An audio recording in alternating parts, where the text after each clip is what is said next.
Hi, Rachel here. This week is week 2 and we've watched Pinocchio.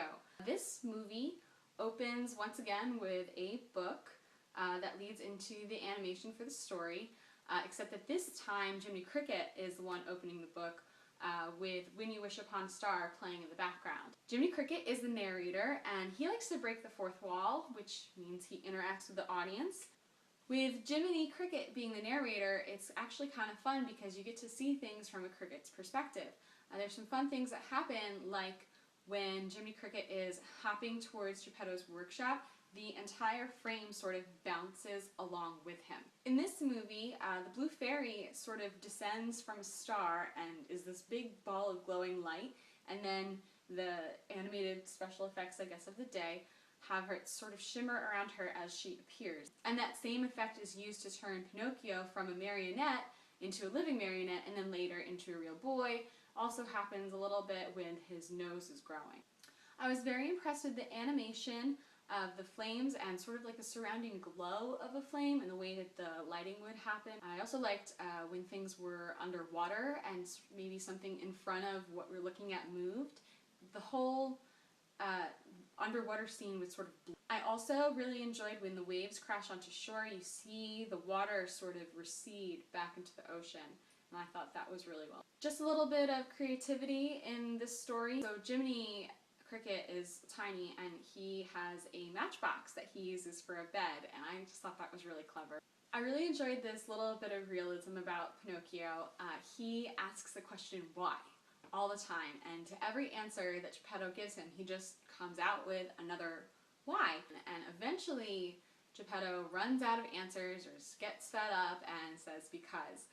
I think probably somebody was pulling on some real life experiences there with their children. In this movie, we get a lot of repeated demonstration of some two-faced personalities. We see Honest John, Stromboli, and the coachman. They sort of all are like really nice to try to get what they want, but as second things are not going the way that they want them to, they switch and they are nasty. And I thought that was really interesting to see this nasty disposition when they're displeased, and sort of a theme throughout the movie.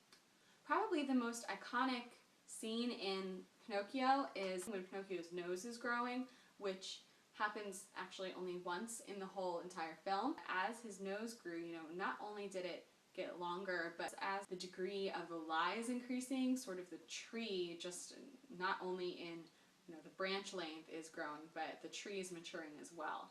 Honest John meets up with the coachman in this really shady inn. I thought it was a really great portrayal just in the mood and the atmosphere, showing it as a shady place. It's very dark in there. Honest John is smoking. There's a lot of furtive looks that go back and forth. This is sort of not a legitimate thing that they're talking about, without saying any of that, it's conveyed. So the big thing about Pinocchio, our moral is that we're not supposed to lie. We see the growth of Pinocchio. He grows with guidance from Jiminy, who as a conscience, by the way, is a little bit naughty, but he's eager and he keeps trying, is able to finally become a real boy. That decision Pinocchio makes to go save his father from Monstro, the whale, when he learns that his father is inside the whale at the bottom of the sea. So after Pinocchio has saved Geppetto from Monstro and they've returned to shore, I thought it was interesting to see the difference between Pinocchio as a marionette and as a real boy, and how the two things really do sort of reconcile as being the same character. It's a very subtle difference between the marionette and the real boy, but enough to make it believable. Animation for this movie, we give it 4 Mickeys. For the plot, we only give it 3. Pinocchio has been duped by Honest John twice. I mean, I guess he's innocent, but still.